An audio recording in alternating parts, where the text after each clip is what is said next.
The marble halls of Capitol Hill echoed with tension as the House Oversight Committee prepared for yet another heated session. Cameras flashed, aides bustled, and reporters huddled in corners like storm chasers waiting for lightning. At the center of it all stood Karoline Leavitt, the rising Republican firebrand from New Hampshire.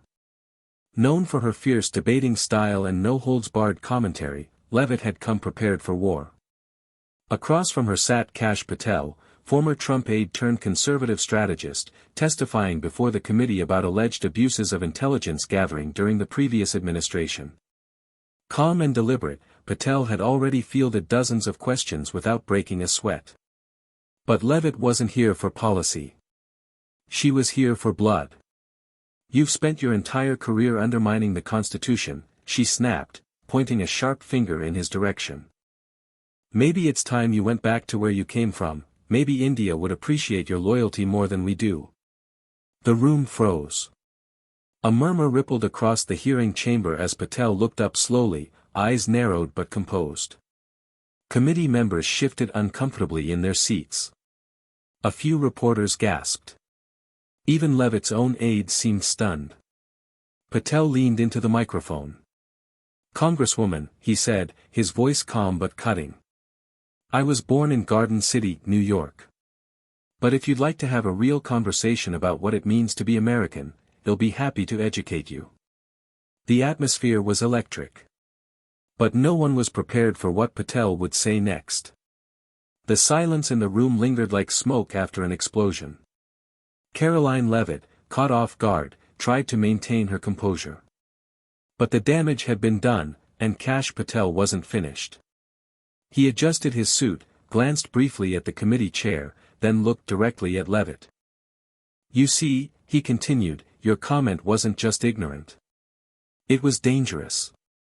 Because it reflects the kind of thinking that divides this country, pits citizen against citizen, and reduces patriotism to the color of someone's skin or the origin of their last name." A few claps broke out from the public gallery. The committee chair banged the gavel. "Order," he said, though his voice lacked conviction. Patel didn't flinch. "My family came here legally. We worked. We served. I've dedicated my life to defending this nation, from terrorists abroad and political extremists at home. My loyalty doesn't come from where I was born, it comes from what I believe. And that belief is stronger than your small-minded insults." A thunder of applause erupted in the room, this time louder, more defiant. Leavitt leaned back in her chair, her face a mask of forced calm. But behind the curtain, her aides were already fielding frantic texts. Her comment had gone viral. Within minutes, #Return to India was trending, but not how she'd expected. The internet had turned on her. Meanwhile, Patel's speech was being clipped, subtitled, and shared by politicians, veterans, and immigrant advocacy groups alike. Some called it the most powerful testimony in a decade. Others simply called it, the American rebuttal. Back in the chamber, Patel finished his statement. "I don't need to return to India, Congresswoman," he said. "But maybe it's time you return to the Constitution." The mic clicked off. And America lit up by nightfall. Karoline Leavitt's comment had become the center of a media firestorm. Networks from CNN to Fox News looped the exchange, each with its own spin. Social media lit up like a battlefield, with hashtags like #CashClapsBack, #ReturnToIndia, and #LeavittResign trending in tandem. Conservative commentators scrambled. Some attempted damage control, claiming Leavitt had been misinterpreted or was simply referring to global policy dynamics. But the footage was crystal clear, and Patel's calm but cutting response had only amplified her misstep. Meanwhile, Patel was invited to every major late-night show, podcast, and panel in a matter of hours. But he chose silence, for now. Instead, his communications team released a single statement on X, formerly Twitter. "Being American isn't about birthplace. It's about values. I stand by mine. United States, KP." The tweet racked up 3 million likes in 24 hours. At the Capitol, pressure mounted. Civil rights organizations and members of both parties condemned Leavitt's remarks. Even some staunch Republican colleagues, concerned about optics and the upcoming midterms, began to distance themselves. A group of GOP veterans, many of them first-generation Americans, issued a joint letter calling for an ethics review. But Leavitt refused to back down publicly. At a hastily arranged press conference, she appeared defiant. "I will not be silenced by the woke mob," she declared. "I fight for American values, and I will not apologize for questioning the loyalties of unelected bureaucrats." The backlash only intensified. In the background, rumors swirled that Patel had been approached by a national PAC. Some whispered he was considering a run for office himself, maybe even as a strategic foil to rising far-right figures like Leavitt. For now, he remained silent, calculating. But America was watching.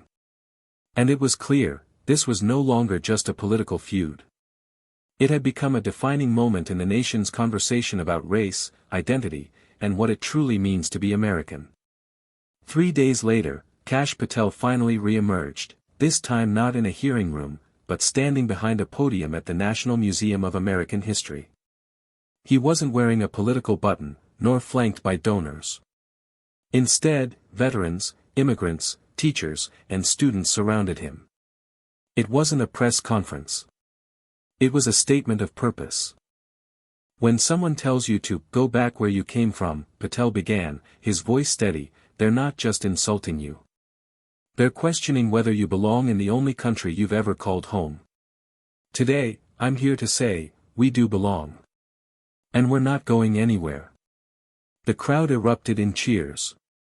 The event wasn't partisan. Leaders from across the aisle attended, including a handful of Republicans who had once distanced themselves from Patel but now sought common ground. He wasn't launching a campaign, yet. But his message was political in the deepest sense. It called to conscience. He announced the formation of a new initiative, the American Promise Project, a nonpartisan effort aimed at defending civic literacy, confronting xenophobia, and mentoring first-generation youth interested in public service. "Politics has gotten mean. Ugly. Lazy," Patel said. "But that doesn't mean we lower ourselves. It means we rise above it." Meanwhile, Karoline Leavitt's world was unraveling. An ethics inquiry was formally launched. GOP leadership, eager to preserve suburban swing districts, quietly pulled her from several committee appearances. Donor support began to dry up. Some speculated she might even face a primary challenger. In public, she doubled down on the culture war rhetoric. But privately, staffers leaked stories of panic inside her camp, with consultants warning, "You've become the story, and not in a good way." Cable news panels now debated a new question: did Karoline Leavitt just launch Kash Patel's political career? And while Patel hadn't declared anything official, a quiet political wave was building. Because in a moment of insult and division, he had done something rare in American politics, he answered hate with conviction. 6 weeks later, the Capitol looked the same, but Washington had changed. Karoline Leavitt, once considered a GOP media darling, now found herself politically radioactive. Polls in her home district showed a sharp downturn in approval. A well-funded challenger emerged, moderate, military background, and backed quietly by establishment Republicans eager to avoid another national embarrassment. Meanwhile, Kash Patel's name was everywhere. Not as a pundit or a behind-the-scenes operator, but as a public servant in his own right. In mid-August, he announced it, he was running for Congress. The rally took place in Garden City, New York, his birthplace, the site he chose deliberately. Thousands attended, not just conservatives, but independents, veterans, immigrants, and even disillusioned Democrats. A sea of American flags waved in the humid summer air.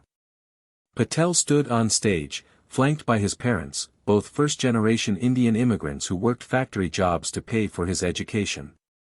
Behind him, a banner read simply, "Born here. Belongs here." "I'm not running to punish anyone," he said, his voice firm.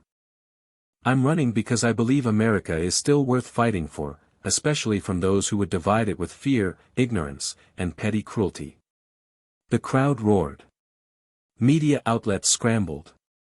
Op-eds titled The Leavitt Effect and Kash's Comeback filled the front pages. Some warned that Patel would be a disruptive force in a fragile GOP.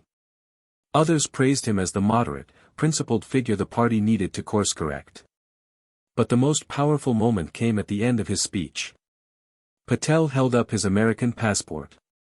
"My roots are Indian. My skin is brown. My name doesn't sound like yours. But my heart beats red, white, and blue. I didn't come here, I was born here. And I'm staying. For good." The crowd stood in thunderous applause. Cameras captured veterans saluting, teenagers cheering, and older immigrants wiping away tears. Somewhere in New Hampshire, Karoline Leavitt watched the footage alone. The comment that was meant to diminish had only ignited. In trying to send someone back, she had, instead, launched them forward. And in the process, America had been reminded of something it too often forgets: patriotism has no accent. And courage doesn't need permission. Fall arrived in Washington with a crisp wind and a sense of reckoning. Kash Patel's congressional campaign surged. His message, rooted not in grievance, but in grit, was winning over hearts in unexpected places. Blue-collar towns. College campuses. Immigrant enclaves. Even among voters weary of political theater, his clarity cut through. But the real surprise came when a national student civic survey showed a spike in youth engagement, especially among first- and second-generation Americans. Thousands cited Patel's congressional testimony and his now viral "Born Here, Belongs Here" speech as the moment they began to care about government. It was no longer just about a seat in Congress. It was a movement. Meanwhile, Karoline Leavitt's spiral continued. The ethics inquiry concluded with a formal reprimand, not enough to remove her, but enough to stain her reputation. Bookings on conservative networks dried up. Former allies offered thin, generic statements about unity and moving on. But the internet doesn't forget. And in a rare moment of bipartisan unity, Congress passed a resolution condemning xenophobic rhetoric in government proceedings, unanimously. Patel's response? Graceful. "This isn't about Karoline Leavitt anymore," he told a town hall. "It's about who we want to be as a country. What we tolerate. What we defend. And how we rise after being told to sit down." The same week, Patel visited a high school in rural Pennsylvania where a South Asian student had been bullied using Leavitt's exact phrase, "Go back to India." Patel met the teen, gave him a signed copy of the Constitution, and told him something simple: "You're as American as George Washington. Never forget that." The moment went viral again, this time not on news channels, but on TikTok, Instagram, and YouTube Shorts. Millions watched. Hundreds of thousands shared. The clip became a rallying cry for belonging. Election day loomed. Win or lose, Patel had changed the landscape. Not just politically, but culturally, emotionally, civically. He reminded America that sometimes, what begins as a slur can become a spark. That words meant to silence can instead awaken. And in an age of cynicism, where politics often feels like a cruel game, one thing was now clear: Kash Patel didn't just survive the insult. He rewrote its ending. The night of the election was electric. News anchors sat tensely at their desks, the usual red and blue maps flashing behind them. Early counts had Patel trailing, but only slightly. Then the mail-in ballots rolled in from suburban districts, immigrant-heavy neighborhoods, and college towns. At 11:42 p.m. the AP made the call: Kash Patel wins New York's 4th congressional district. The room where Patel's campaign watch party was being held erupted. Supporters hugged, wept, and chanted, "USA! USA," not in irony, but in genuine, tearful celebration. For many, it felt like a moment bigger than politics, a reclamation of dignity. Patel took the stage in his signature navy suit, flanked by his parents and campaign staff. "This win isn't mine," he said. "It belongs to every kid who's ever been told they don't look American enough. It belongs to every family who believed in this country even when it didn't believe in them back. Tonight, we reminded the nation, patriotism doesn't come with a checklist. It comes with purpose." Cheers echoed through the hall. But perhaps the most powerful moment of the night came when Patel paused, looked into the camera, and addressed someone directly, without saying her name. "To anyone who's ever said, 'Go back to where you came from,' I have. I went back, to where I came from. America. Right here." The next morning's headlines told the story: The Guardian, "From Target to Torchbearer, Patel's Historic Win," The New York Times, "Patel's Victory Redraws the Map," and the narrative, Fox News, "GOP Gets a New Face, and It's Not Who You Think." Karoline Leavitt, notably, issued a short, bitter congratulation on social media, but her voice was drowned out by the roar of history. Over the next few weeks, Patel's transition into office drew attention for all the right reasons. He hired a diverse team, from veterans to policy nerds to community activists. His first bill, a bipartisan civic education reform package, co-sponsored by Democrats and Republicans alike. He didn't waste time on revenge. He got to work. And across the country, classrooms discussed the hearing where it all began, not as a footnote in scandal, but as a turning point. In time, Patel became more than a representative. He became a symbol. Not perfect. Not polished. But real. The kind of leader born not in comfort, but in conflict. The kind of American story that couldn't have been written anywhere else. 5 years later, the halls of Congress were quieter than usual. A new generation had entered Washington, tech-savvy, globally minded, and far less tolerant of old-school dog whistles. Among them was Congressman Kash Patel, now in his third term, chairing a bipartisan committee on civic resilience and foreign misinformation. His office walls were lined not with political trophies, but with framed letters from high school students, immigrant families, and veterans. One stood out, a hand-drawn crayon note from a third grader in Queens: "Thank you for showing them I can be president too." The culture had shifted.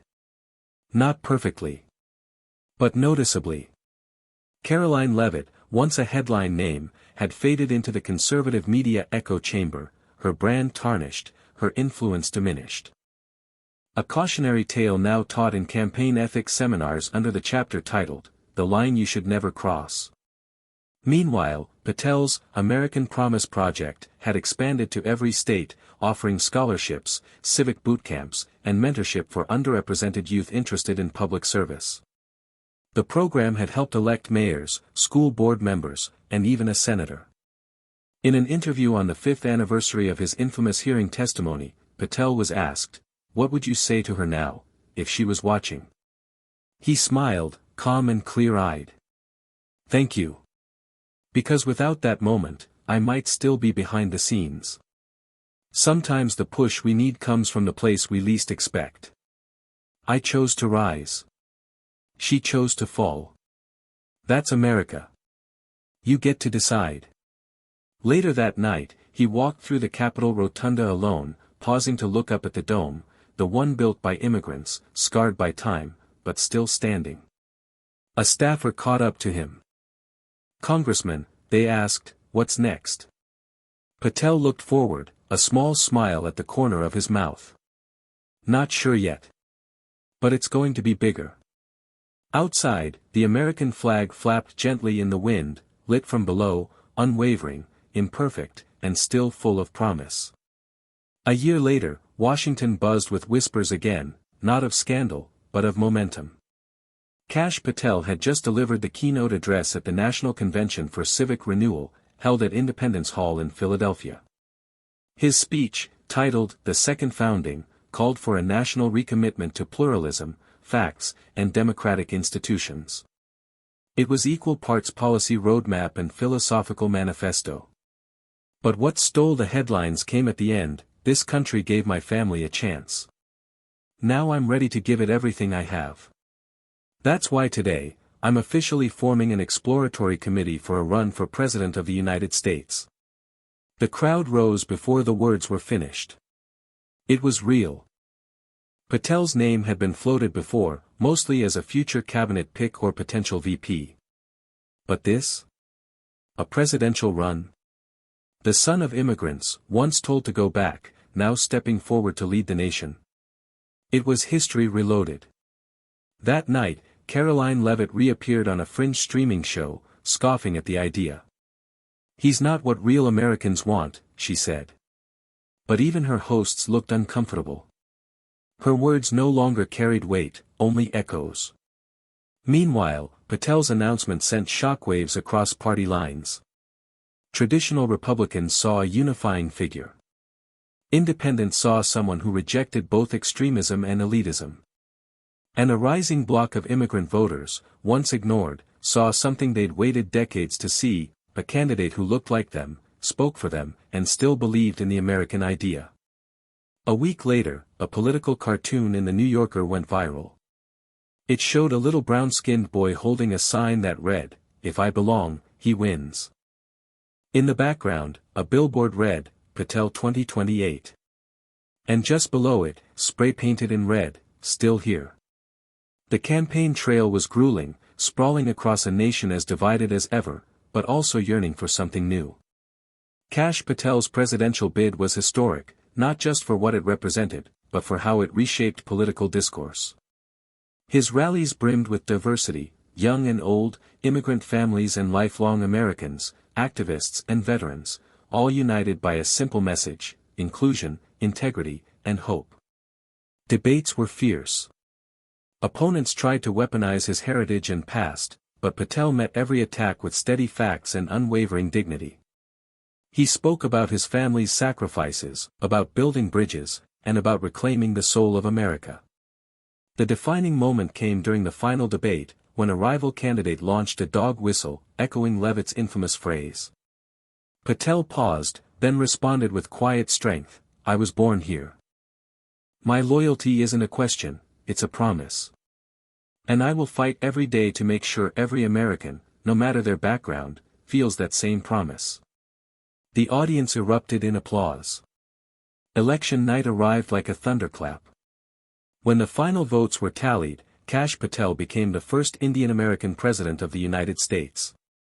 His victory speech was brief, heartfelt, and forward-looking. "This isn't just my victory, it's ours. It's a victory for every child who's ever been told they don't belong." Tonight, we begin the next chapter of our American story, a story of unity, resilience, and boundless possibility. Outside, fireworks painted the sky. The country was still imperfect, still struggling, but it was undeniably moving forward. And as Patel looked out from the Capitol steps, he knew one truth had carried him here: the courage to rise can change a nation. Years into his presidency, Kash Patel's administration faced challenges as daunting as ever: political polarization, global crises, and domestic unrest. But Patel approached each with the same conviction that had carried him from a congressional hearing to the Oval Office. He championed reforms in education, immigration, and civil rights, always emphasizing the unifying thread of the American story, that no matter your origin, your commitment to this country defines you. At a historic ceremony on the anniversary of his first congressional hearing, Patel stood before a diverse crowd, including the young people inspired by his journey. "America is not defined by its borders or birthplaces," he said. "It is defined by its promises, and by those brave enough to keep them.